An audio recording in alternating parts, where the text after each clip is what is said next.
War II was a difficult time for people. Use of weapons of mass destruction and leaders at each other's throats. Leaders such as Benito Mussolini, a rejected art student with a killer mustache. Winston Churchill. Even though their fashion sense, cigars, and mustaches were peak, they truly were a force to be reckoned with. Initiating on September 1st, 1939, and finally taking a breather on September 2nd, 1945. In this video, we will talk about Britain's stand against the German forces in 1940. By the summer 1940, Europe was collapsing like a game of Jenga gone badly.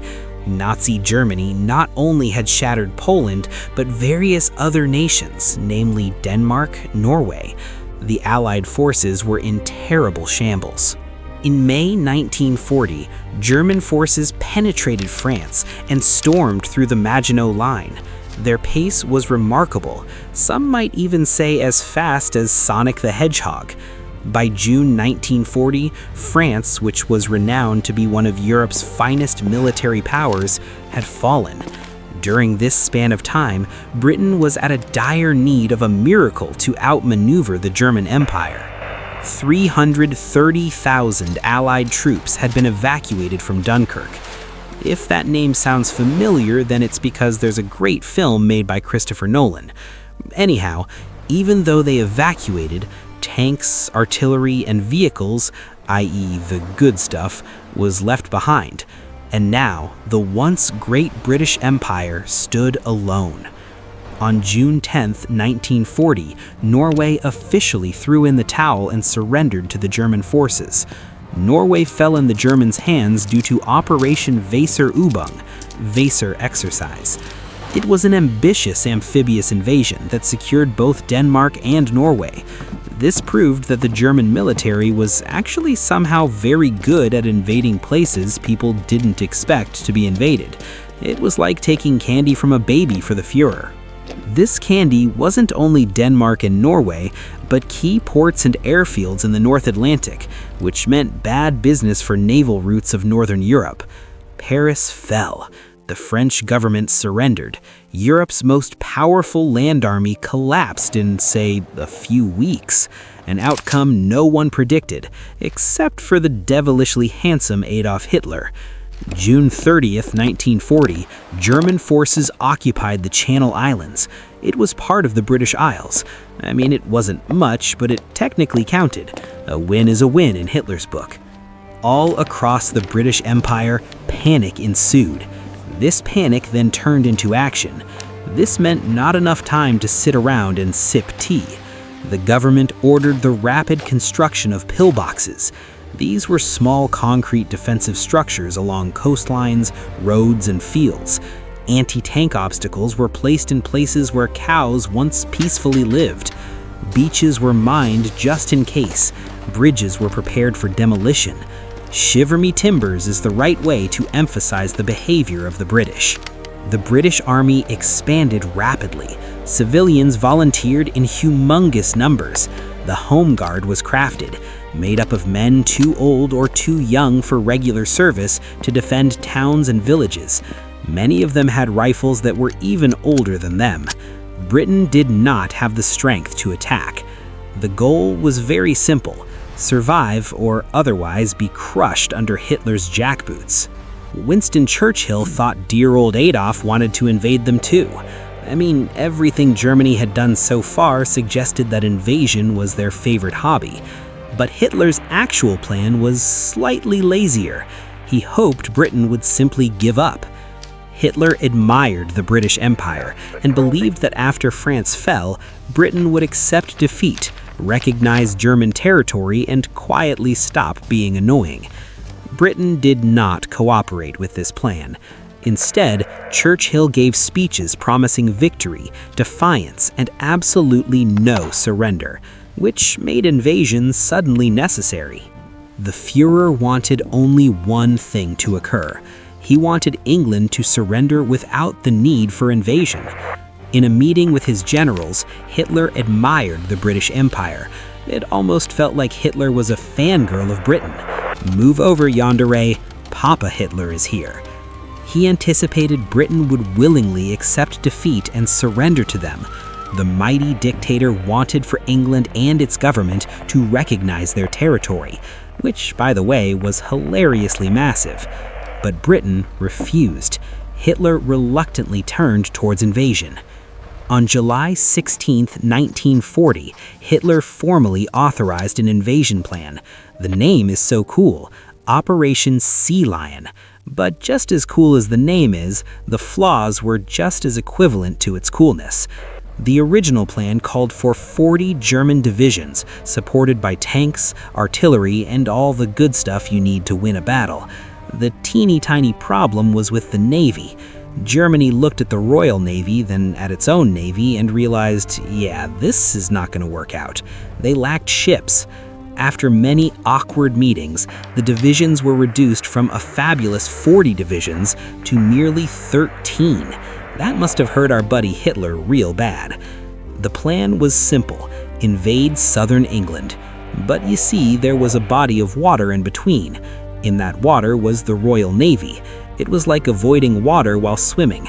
General Franz Halder let out a big laugh and said, "Yeah, this plan is suicide." That is not a good sign for our buddy Adolf, since that was his own general, mind you. The plan heavily relied on paratroopers. Paratroopers are the dudes who jump off planes and have parachutes. The German airborne troops would land first, securing a line from Warsaw to Gravesend. If, and it was a very optimistic if, things went well, one of the divisions would push toward Bristol. Meanwhile, the other divisions would advance inland. The main thing was to secure a line from Gloucester to Malden, surrounding London. The plan had many problems. First and foremost, the tides.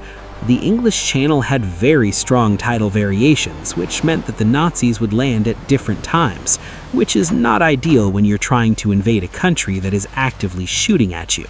Second, the Royal Navy. Even without air support, British warships could and most likely would obliterate slow-moving invasion barges. Third and final problem: Germany did not control the skies. Without air superiority, Operation Sea Lion was more of Operation Doomed to Fail Lion. Germany decided to finally turn their attention towards the north. Germany's air force was called the Luftwaffe. They had an excellent track record. It had made a mockery of Poland, Norway, and French baguettes with alarming efficiency. The British Royal Air Force, on the other hand, was smaller but nonetheless much smarter than the Luftwaffe. The British had radar, a good air defense, and the most scary thing the Germans lacked: organization. Mid-July 1940, the Luftwaffe began their attack on airfields, radar stations, and aircraft factories of the tea-sipping individuals. The aim was very straightforward: destroy the RAF, Royal Air Force, and then invade. Simple and effective, to say the least. German bombers were escorted by Messerschmitt Bf-109 fighters, and they engaged RAF pilots in dogfights over southern England. The British losses were heavier than a basket of German Pilsners. The main reason was that new pilots entered combat with as little as 9 hours of flight experience. They hadn't even received any combat experience, only how to fly the damn thing. The British still tried to maintain themselves. Planes were repaired within hours. Radar stations were rebuilt almost immediately. Pilots from the Commonwealth joined the cause. Germany anticipated the RAF to falter, but they held on. The Germans believed the RAF was near to fall, but that was definitely not the case. You can call out the German intelligence for that mistake. They couldn't be more wrong. The Germans finally decided to attack the north. They thought the defenses were weak. The Luftwaffe launched a massive surprise attack on August 15, 1940. The operation was named Luftflotte 5 Raid, and man, that is not a good name. It literally means Air Fleet 5 Raid. Guess putting all your brains in making war strategies takes away creativity. That aside, the bombers approached from Norway expecting little to no resistance. What they found instead was a very wary and alert RAF. By late August 1940, the RAF was running on fumes. Planes were available, runways were operational. The problem? Pilots. Imagine a British man who has many teapots but not enough tea to go around? Yeah, that is basically what happened. Too many aircrafts, but not enough pilots to actually fly the damn things. German pilot Ulrich Steinhilber later described the mood. "We were getting tense, arguments were frequent," which is usually what happens when a plan stops working, but everyone is pretending it still is. After weeks of frustration, the Luftwaffe did what any sensible air force would do: attack where they actually should. It makes you think that why didn't they think of that beforehand? RAF's fighter air bases. Those became the center of attention for our favorite Austrian painter. One of the most important was Biggin Hill, located on the North Downs in Kent, essentially the RAF's front door. The Germans finally grew a frontal lobe and things were looking a bit more positive. However, the assault was an utter failure for them. Bombs cratered runways, buildings burned, ground crews repaired damage while air raids were still happening. Biggin Hill didn't fall. It just looked very tired. More tired than Mussolini trying to pose in a swimsuit for quote-unquote masculine vigor. Frankly enough, this is not even a joke. He actually used to do that. Man, nothing seemed to be going right for the Nazis. But good news for the German, their adversaries weren't doing too well themselves. In July 1940, the RAF had around 1,400 fighter pilots. By late August, that number dropped to 1,000. That is almost an astronomical 28.57% loss for the RAF. "Blimey," said Churchill, all the way from England. At this point, the only saving grace for the British was two things: an extremely efficient repair system and pilots who were not originally British. Polish and Czechoslovakian pilots were determined to wrestle against the Nazis because, they sort of got invaded by the German forces. They had nothing to lose, so they showed resilience and utmost aptitude to fight. While fighting Germany, the RAF also found time to fight, well, how do I put this without it sounding bad? Each other.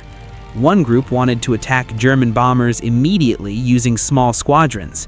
The other wanted to wait, assemble a massive formation, and then strike with overwhelming force. So that meant basically to bring out the big guns. Critics said it arrived after London had already been bombed. It was essentially the argument between hit them now and wait, this will look cooler, which personally I believe would have looked cooler. Then the RAF did something unthinkable. They bombed Berlin. The damage was minimal. Hitler's pride, however, was absolutely destroyed. Furious, he ordered massive attacks on London beginning September 7th, 1940. Ironically, RAF Commander Keith Park was relieved. He said himself that it's fine if the city burns, at least the aerodromes are protected. That way, the RAF still would have an ace up their sleeve if things went south. On September 15th, 1940, Germany launched its largest attack yet. The numbers were huge: 250 bombers, 300 plus Bf-109 fighters met by around 300 RAF fighters. To put into perspective how absurdly large those numbers are, in 1918, the Battle of Saint Michel represented the pinnacle of World War I aviation, with 1,500 planes spread across an entire week. Yet this single 1940 engagement saw nearly 900 aircraft crammed into just a few square miles of sky at once.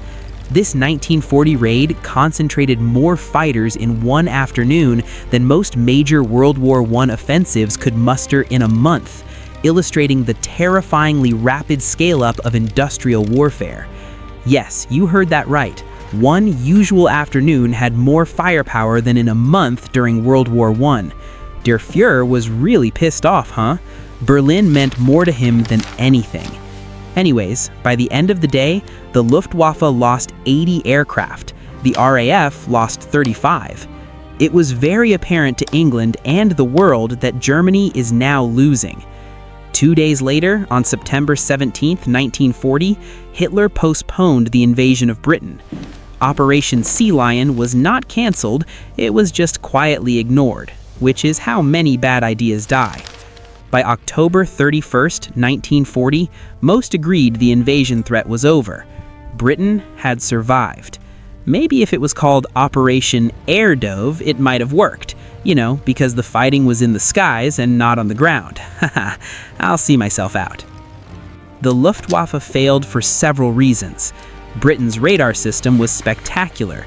German intelligence was optimistic as an understatement. And the Luftwaffe was designed for ground support, not air dominance. Germany assumed the same tactics that worked everywhere else would work again. After all, they'd crushed Poland, they'd smashed France, so surely Britain would fall. They forgot one detail. Britain is an island. Historian John Ray called it, and I quote, David versus Goliath. Except this time, David had radar, Spitfires, international backup, and Goliath had overconfidence. Hitler soon turned his attention east, toward Russia. On June 22, 1941, Adolf decided that infiltrating Russia might be better off than the Brits. The plan was called a neat Operation Barbarossa. The Battle of Britain proved one thing above all else. You do not need to be stronger to win. You just need to refuse to lose, and preferably have radar.